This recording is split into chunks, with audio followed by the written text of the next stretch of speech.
Hello, thanks for joining us. Welcome to the second part of our developing a market share analysis solution.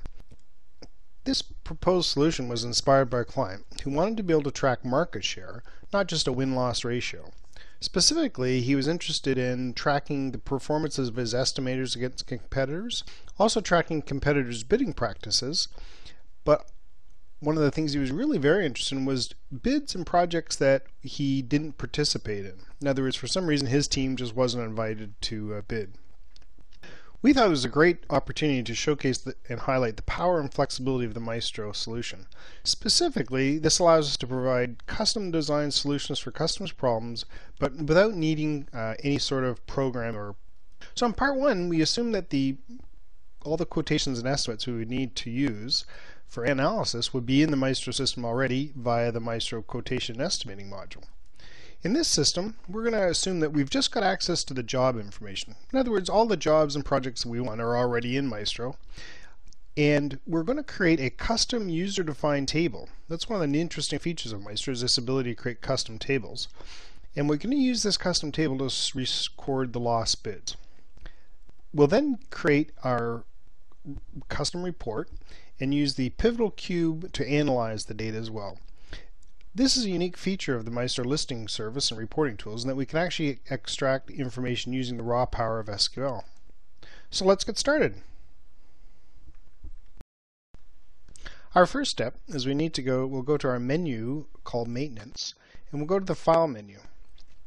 Under the File menu, we find the option called User Defined Tables, and this is where we're going to establish our lost bids table. If you notice there, I've already set them up just to save us a little bit of time.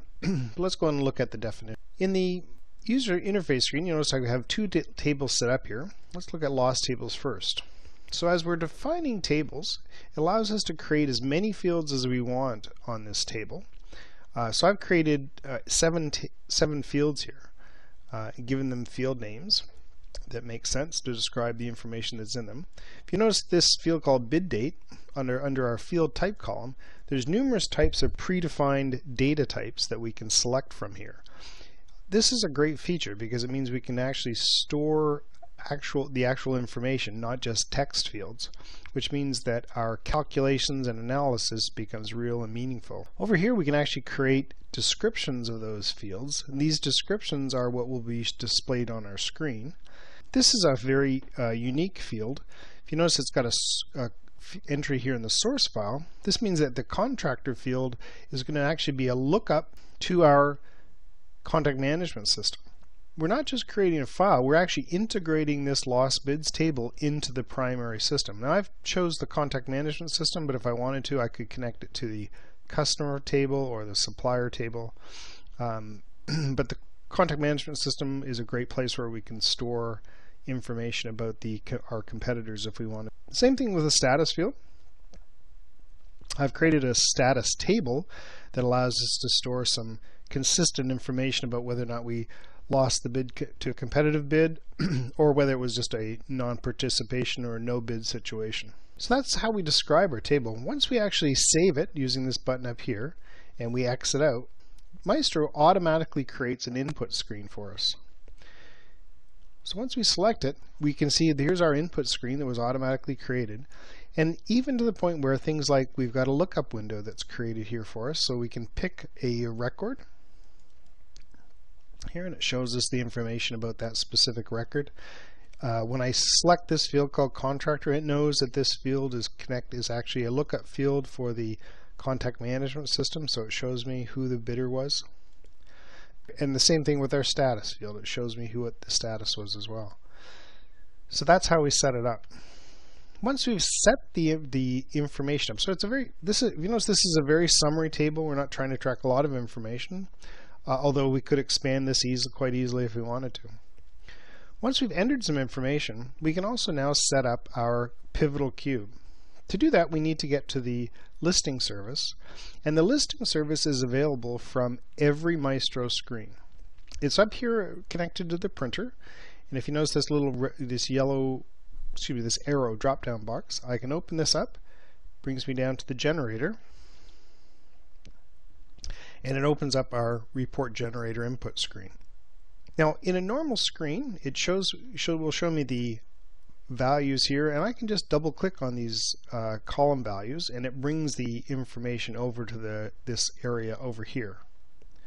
So I click on the column headers, and it will show me the column headers, and that's how we create our report. I have pre-created a report. Because we actually want to pull information out of other tables, this allows us to, this type of report here, allows us to get into the guts of the system, if you will, and actually pull the information from SQL. So this is where I've created an SQL statement, SQL script, and put it into our system, and now it knows how to find what information I want, and it's actually formatted the columns for me. To preview the report, I can either print it by touching on the print button here, and this brings up a preview of the print job like that, or I can preview it in Excel. So here I've actually touched it, it opens up Excel for me, and there it puts the information right in Excel. Lastly, I can actually pull up our cube reporting system. So the pivotal cube reporting allows me, it does a number of things, but in this case here it shows this this model that I have shows me some summary information over the last several years. If you notice, the year column is lit up. If I open that up, I can say, well, I don't really want to see that year, I just want to see it for up to 2007. Across the top here I've got some other information, project name, project number, dates information. If I wanted to see who the competitor was, I can simply just drag that over like this, and it shows me who the competitor was. Right. The cube reporting also has a great graphing tool as well.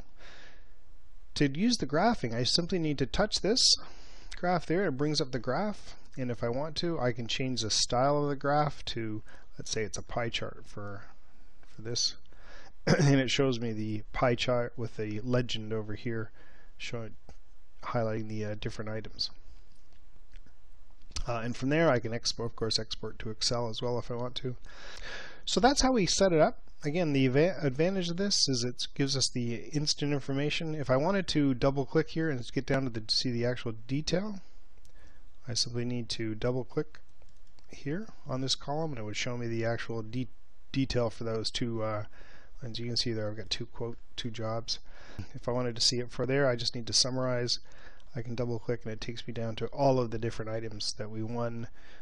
So that's the basics. I've accessed my pivotal cube viewer strictly from the actual table itself. Once I've done that, now you may not want to go down into the system to find it. Maestro's dashboard is a great tool, and it allows us to highlight different files, create reports, and then link them to my dashboard.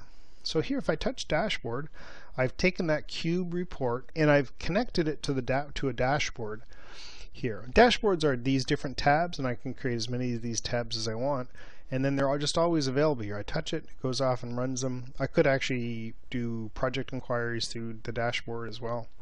And then the same functionalities there. I can take out year if I don't want to see year, just see a summary status, and then see this competitor as well.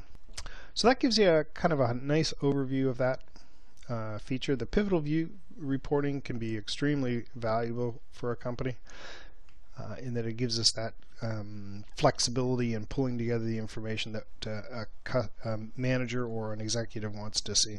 That concludes this installment of our market share analysis series, which was designed to highlight some of the flexibility of the Maestro construction solution, specifically the ability to add user-defined fields to every screen, add user-defined tables to the entire system, and then connect that information together using the pivotal cube reporting and viewing tools. Maestro can be customized to meet the unique requirements of virtually any contractor, all without the need for custom programming. Thanks for watching. Stay tuned. We've got some more installments planned. If we can be of any help, please give us a call.